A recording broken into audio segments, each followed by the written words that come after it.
मित्रों, आपने कभी गाड़ी को फ्रंट से देखा है? ऐसा लगता है ना कि ये एक चेहरा है। और अगर मैं आपसे ये कहूँ कि कंपनी गाड़ियों को ऐसा बनाती है ताकि वो चेहरे जैसे लगे, आप कहेंगे कैसे फालतू, नकारा और पागलों जैसी बात कर रहा है तू। लेकिन अगर मैं आपको कहूँ कि इसका एक कॉन्सेप्ट है जिसे हम कहते हैं न्यूरो मार्केटिंग। चलिए एक और एग्जाम्पल के साथ समझते हैं। आईफोन का ये पोस्टर आपने देखा ही होगा, और जब पहली बार ये लॉन्च होता है और जब फर्स्ट लुक आप करते हैं ऐसे पोस्टर्स के ऊपर, तो आपके ब्रेन में वही सेम पार्ट में एक्टिवेशन दिखाई देता है जो आप रिलीजियस सिंबल्स में देखते हैं। है ना मजे की बात? ये साइंटिफिकली प्रूवन है। तो आपके मन में विचार आता है अब तो ये मुझे चाहिए ही चाहिए। और ये सबसे कंट्रोवर्शियल मार्केटिंग में से भी एक है, जहाँ पर लोग कहते हैं इसके बहुत ड्रॉबैक है, ये मैनिपुलेटिव लगती है, ये आर्टिफिशियल लगती है, और इसको छुपाने के लिए ऊपर से और मार्केटिंग भी डाली जाती है। न्यूरो मार्केटिंग मेनली रिसर्च के तौर पे काम लिया जाता है। इस वीडियो में हम जानेंगे कि ऐसी कौन सी कंपनीज हैं बड़ी बड़ी जो आपके साथ न्यूरो मार्केटिंग करती है, आपको पता भी नहीं चलता। और अगर आप अपने बिजनेस के लिए न्यूरो मार्केटिंग करना चाहते हैं, उसका भी एग्जाम्पल मैं उन्हीं कंपनी के पॉइंट ऑफ व्यू से आपको दूंगा। लेकिन अगर पहली बार इस चैनल पे आए हो तो सब्सक्राइब कर दो, बेल आइकन जरूर से दबा दो यार, ऐसी इंटरेस्टिंग वीडियोस हम लाते रहते हैं। खैर, बढ़ते हैं हमारे न्यूरो मार्केटिंग के कॉन्सेप्ट के ऊपर। न्यूरो मार्केटिंग वो स्टडी है जहाँ पर आपको पता चलता है कि इंसानी दिमाग जो है एडवर्टाइजिंग और आपके ब्रांड रिलेटेड इमेज या प्रोडक्ट को देख के सबसे पहले क्या सोचता है, और कैसे उसके दिमाग की तरंगे काम करती हैं जब वो पहली बार आपका प्रोडक्ट या सर्विसेज यूज करता है। जैसे आप ये वीडियो अगर पहली बार देख रहे हैं तो आपके ब्रेन का एक हिस्सा जिसे हम हिप्पोकैम्पस भी कहते हैं वो एक्टिवेट होता है, और वो आपको मजबूर करता है कि आप सब्सक्राइब कर दें या लाइक कर दें इस वीडियो को। अगर ऐसा मन में नहीं आ रहा तो आपने पहले भी कभी न कभी ऐसा कंटेंट देखा होगा। अब मेरी बात भी छोड़िए, अगर कोई और क्रिएटर भी है, वो एकदम नया कंटेंट बना रहा है, तो आपका ब्रेन उसी तरह काम करेगा जहाँ पहली बार आप किसी नए व्यक्ति से मिलते हैं। तो कंपनीज इसको कैसे यूज करती है, हमने समझ लिया कि न्यूरो मार्केटिंग क्या चीज है। अब मैं कंपनीज के एग्जाम्पल देता हूँ और आपको समझाता हूँ कि अपने स्मॉल बिजनेस के हिसाब से इसको हम कैसे कर सकते हैं। और आपको जान के बड़ी हैरानी होगी कि न्यूरो मार्केटिंग का ज्यादातर यूज जो होता है वो ग्लोबल मार्केटिंग के रीच के लिए होता है, यानी कि आप ग्लोबल जा सके। तो ये बहुत इंपॉर्टेंट टर्म भी बन जाता है जो आपकी एक अच्छी ग्लोबल मार्केटिंग और प्रेजेंस बनाने में मददगार रहता है। सिंपली आपको इतना समझना है कि मैं ग्लोबल मार्केट और न्यूरोलॉजी को मिक्स कर दूं तो आपको पता चलेगा कि आपका बिजनेस जो है वो नई मार्केट में कैसे काम कर रहा है, उस कंट्री के लोग आपके बिजनेस के बारे में क्या सोचते हैं, क्या आपके बिजनेस के अंदर लोकलाइजेशन है जो उस कंट्री के हिसाब से रिफ्लेक्ट करती है। हालांकि ये हर बार जरूरी नहीं होता। एक एग्जाम्पल के साथ समझते हैं, क्योंकि कुछ ब्रांड्स जो होते हैं वो ग्लोबल स्टैंडर्डाइजेशन स्ट्रेटेजी की तरफ जाते हैं। एग्जाम्पल के लिए एडिडास या कोका कोला, वो ग्लोबल स्टैंडर्डाइजेशन स्ट्रेटेजी के साथ जाते हैं क्योंकि उन्हें कंसिस्टेंट रहना पड़ता है, अपने एक्सपीरियंस शेयर करने पड़ते हैं उस रीजन और उस लैंग्वेज के साथ, जैसे कोका कोला ने किया। कुछ साल पहले उन्होंने अपनी कोक ड्रिंक पे ब्रो, भाई ऐसे शब्द डाल के इंडियन ऑडियंस को ये यकीन दिला दिया कि वो तो इंडिया का ही ब्रांड है, जैसे इतने सालों से लोग समझते थे कि HUL इंडिया का ब्रांड है। तो इस बात से हमें ये समझ में आता है कि इंटरनेशनल मार्केटिंग अगर हमें करनी है तो स्टैंडर्डाइजेशन और लोकलाइजेशन दोनों का मिक्सचर करना पड़ेगा। लेकिन आइए कुछ एग्जांपल्स देखते हैं न्यूरो मार्केटिंग के। पहला हमारा सबसे फेवरेट जो आप अपनी गलियों में देखते होंगे और आप समझते होंगे ये एक इंडियन कंपनी है, लगभग 60% लोग तो ये मानते होंगे। डंकिन डोनट्स एक बहुत बड़ी इंस्पिरेशन है उन लोगों के लिए जो अपना ब्रांड को ग्लोबल बनाना चाहते हैं न्यूरो मार्केटिंग का इस्तेमाल करके। वो बात अलग है, डंकिन डोनट्स जो है इंडिया में इतना ज्यादा नहीं चला क्योंकि उनका प्राइसिंग मॉडल काफी अलग था, लेकिन उनकी जो इनिशियल बूस्ट देखने को मिला था इंडिया के अंदर वो इस न्यूरो मार्केटिंग का नतीजा था। वो अपने मेन्यू आइटम्स को लोकलाइजेशन में कन्वर्ट कर देते थे। एग्जाम्पल के तौर पे उनका बादाम दूध जो हर कहीं तो नहीं मिलता था, इंडिया में सिर्फ मिलता था। और यहाँ तक मैकडोनल्ड्स और बर्गर किंग भी यही कोशिश कर रहे हैं कि जितना हो सके उतना लोकलाइजेशन प्रोडक्ट्स को इंक्लूड किया जाए अपने मेन्यू के अंदर, जिससे जो पहली बार देखता है ना उस ब्रांड को तो उसे लगता है ये तो यार इंडिया की चीजें बेच रहा है, ये तो इंडिया का ही प्रोडक्ट होगा। सेम हमें केस देखने को मिलता है HUL के साथ भी। वो लोगों के न्यूरल सिस्टम में घुस के ये बताने में कामयाब हो गए कि हाँ हम ही है इंडिया में और हम ही इंडियन ब्रांड है। तो आपका रेस्टोरेंट बिजनेस इसको कैसे कर सकता है? सिंपल है, दो चीजें आप जान लीजिए, रीजनल और कल्चरल। इन दो चीजों के हिसाब से अगर आप अपने मेन्यू आइटम्स को डिसाइड करेंगे किसी भी त्योहार के ऊपर या नॉर्मली भी, तो आपके बूस्ट होने के चांसेस बढ़ जाते हैं। अब एग्जाम्पल के लिए रक्षाबंधन आ रहा है, एक कल्चरल इवेंट है, तो आपको वो आइटम बनानी चाहिए जो लोग सबसे ज्यादा पसंद करते हैं रक्षाबंधन के अंदर, या उनके नाम बदलने चाहिए उस इवेंट के लिए, बस एक स्पेशल इवेंट के लिए। तो अगर आपकी कोई रेस्टोरेंट बिजनेस चेन आप डालने जा रहे हैं या कर रहे हैं तो एक बार इसे ट्राई करके देखिए। जो भी डेटा आएगा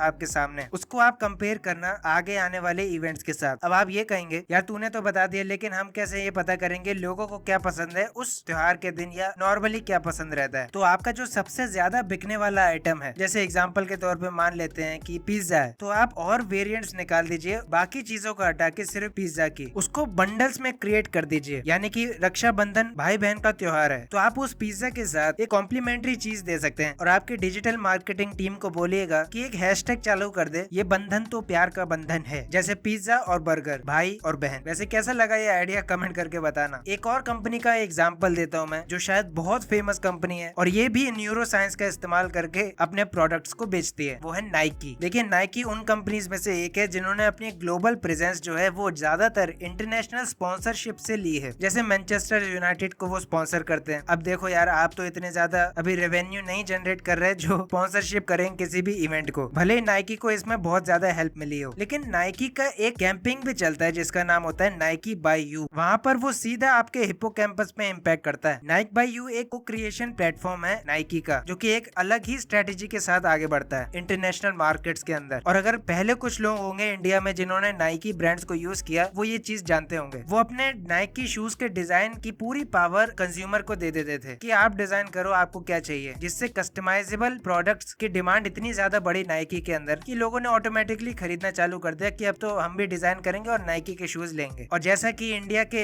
हैबिट के हिसाब से हमें अपनी चीज बहुत प्यारी होती है, तो अगर आपका कोई ब्रांड है उसको कैसे हम इस तरीके से इस्तेमाल करेंगे, तो आप भी अपने प्रोडक्ट और सर्विसेज में कस्टमाइजेशन और पर्सनलाइजेशन को इम्प्लीमेंट कर सकते हैं। और आपको एक राज की बात बताऊं, एप्पल भी इस चीज को यूज करता है। आप जब उनकी वेबसाइट पे जाएंगे तो आपको वहाँ पर आईपैड्स के ऊपर एड एनग्रेविंग का ऑप्शन दिखाई देता है, यानी कि आप कुछ भी लिखवा सकते हैं उसके ऊपर। तो ये वही चीज है जब आपको 5 साल की उम्र में पता चलता था कि मेला जाना है। वैसे आपके पास कोई और आइडिया है क्या जिससे हम डायरेक्टली ह्यूमन माइंड को बता सकते हैं कि हमारा प्रोडक्ट ही बेस्ट है? कमेंट करके बताना। लेकिन लेट वाली वीडियो में आपको वायरल मार्केटिंग के तरीके देखने को मिलेंगे, जो कि इस वीडियो का पहला पार्ट है। और राइट वाली वीडियो के ऊपर आपको देखने को मिलेगा सस्ते लेकिन अच्छे मार्केटिंग स्ट्रेटेजीज। मैं मिलता हूँ आपको अगली वीडियो में, तब तक के लिए बी बिजी।